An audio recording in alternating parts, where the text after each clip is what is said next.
Pertempuran sengit antara skuad Garuda versus Australia, kini menyedot perhatian dunia, disiarkan di lebih dari 100 negara. Laga ini bukan sekadar duel biasa. Ini adalah peperangan penuh gengsi yang bisa membuka jalan bagi Indonesia menuju panggung terbesar sepak bola. Di berbagai belahan dunia, akan menggelar nonton bareng. Nobar ini digelar di berbagai kota dari Jakarta hingga pelosok Nusantara. Bahkan di luar negeri semua mata tertuju pada timnas Indonesia.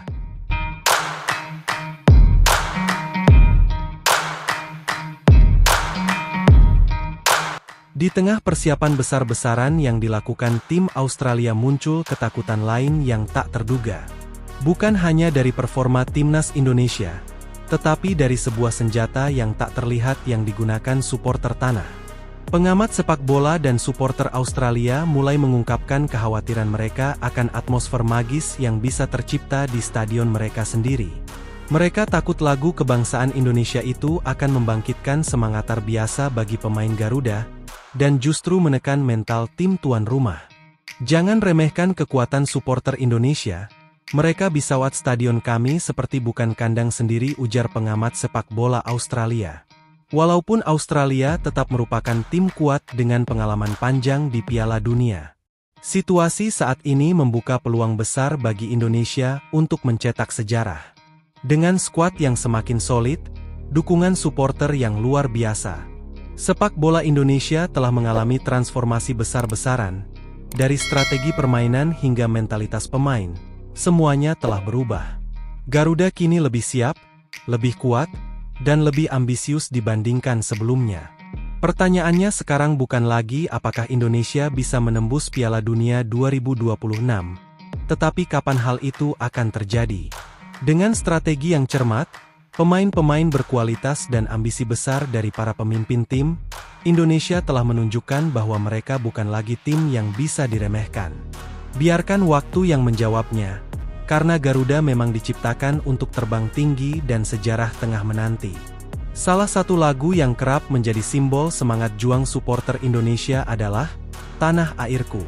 Lagu ini tak hanya menggema di stadion nasional, tetapi juga menjadi senjata emosional yang membakar semangat tim di laga internasional.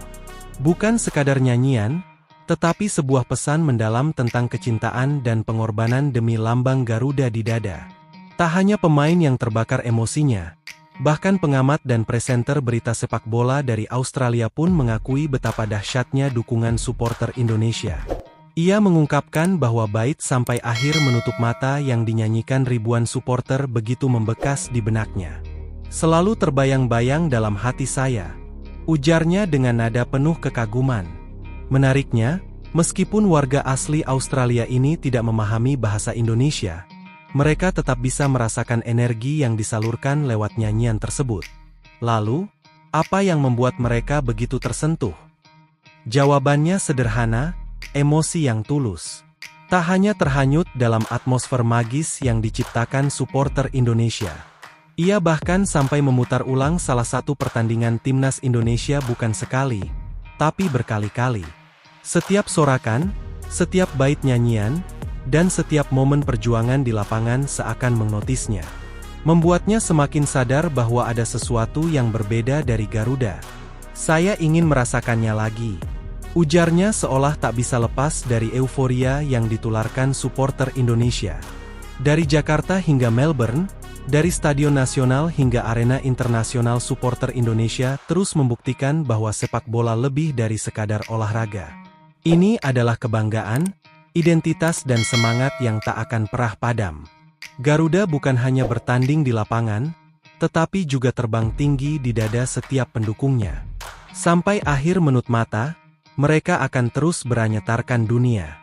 Sydney Stadium dengan kapasitas sekitar 45.000 penonton siap menjadi saksi pertarungan sengit yang akan mengguncang Australia.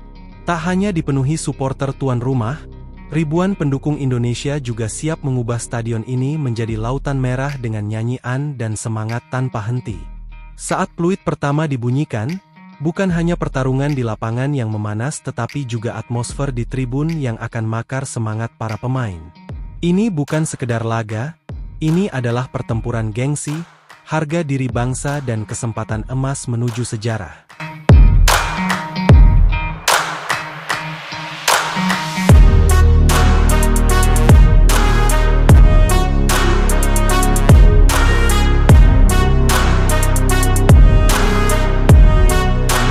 Kloter ketiga atau kloter terakhir pemain Indonesia seperti Jay Itzas, Mes Hilgers, Calvin Verdong, Shane Patinama, Kevin Dick, Dean James, hingga Marten Paes akhirnya sampai juga di Australia dengan selamat.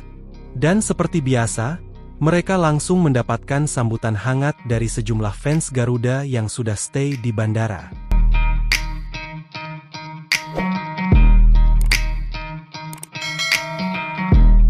Mungkin momen seperti ini sudah biasa bagi para punggawa Garuda. Namun ini adalah momen pertama kalinya bagi Dean James. Dan pemain anyar Indonesia itu juga mengaku cukup terkejut saat para fans Indonesia tak berhenti untuk menyanyikan yel-yel di bandara. Dan melihat situasi tersebut, Dean James sekarang sadar mengapa pemain-pemain seperti Kevin Dick, Jay Itzas hingga Mes Hilgers merasa bangga bisa menjadi bagian dari pasukan Garuda Merah Putih. Karena mereka punya basis supporter yang sangat militan dan gila. Satu persatu para punggual Garuda akhirnya menginjakkan kakinya di tanah Seribu Kangguru, dan kita sudah bisa melihat sebuah perkumpulan para pemain timnas. Mulai dari pemain liga lokal yang semua berjumlah 8 pemain berangkat bersama pelatih kepala timnas Indonesia, Patrick Kluivert beserta para asistennya. Begitu pula dengan asisten pelatih fisik Sofi Imam Faisal dan Jordi Gruif sebagai Technical Advisor PSSI. Mereka langsung mendapatkan sambutan luar biasa ketika sampai di bandara Australia. Sementara itu satu persatu pemain diaspora yang terbang langsung dari Eropa juga sudah sampai. Mulai dari Tom Haye, Justin Hubner, Kevin Dick, hingga rombongan terakhir seperti Jay Itzas, Mes Hilgers, Dean James dan juga Marten Paes semua tampak bersemangat dan mendarat dengan selamat. Sementara itu sambutan yang diberikan fans Garuda di Bandara Sydney kemarin, mungkin sudah biasa bagi pemain-pemain seperti Mes Hilgers, Jay Itzas. Tapi ini akan menjadi momen yang tak terlupakan bagi Dean James. Karena menurutnya apa yang dilakukan Hans ini jelas luar biasa. Mereka memberikan dukungan yang luar biasa, bahkan sebelum match itu benar-benar dimainkan. Hal ini tentu saja akan semakin membuat para pemain tambah semangat ketika sudah di dalam lapangan nantinya. Ya, hadirnya fans Indonesia benar-benar menghadirkan kenyamanan tersendiri bagi para pemain. Karena semua pemain mendapatkan sebuah sambutan hangat yang penuh dengan cinta terhadap Garuda. Dan supporter timnas kembali standby di depan Bandara Internasional King Sport Smith Sydney. Terlihat para penggawa timnas disambut oleh beberapa kelompok supporter. Seperti La Grande yang rela terbang lebih awal, untuk away sekaligus menyambut para pemain. Kemudian dari kelompok supporter Garuda Australia, juga tak kalah memberikan dukungan penuh dengan kehangatan serta semangat. Dan apa yang ditunjukkan oleh fans Garuda inilah akhirnya membuat Dean James seketika sadar apa yang dikatakan oleh Mes Hilgers soal fans Indonesia yang dianggapnya gila, memang benar adanya. Karena kini James sudah merasakan sendiri gimana gilanya fans Indonesia ya, dan itu baru laga away. Gimana kalau laga home? Wah, pasti lebih gila lagi. Bahkan menurut sejumlah laporan, kalau laga versus Bahrain di GBK nanti bakal memecahkan rekor penonton di babak kualifikasi Piala Dunia 2026. Melihat kualitas dari Verdong dan Dean James, kami pikir akan sangat layak untuk bisa memainkan keduanya bersama-sama di sektor sisi kiri timnas.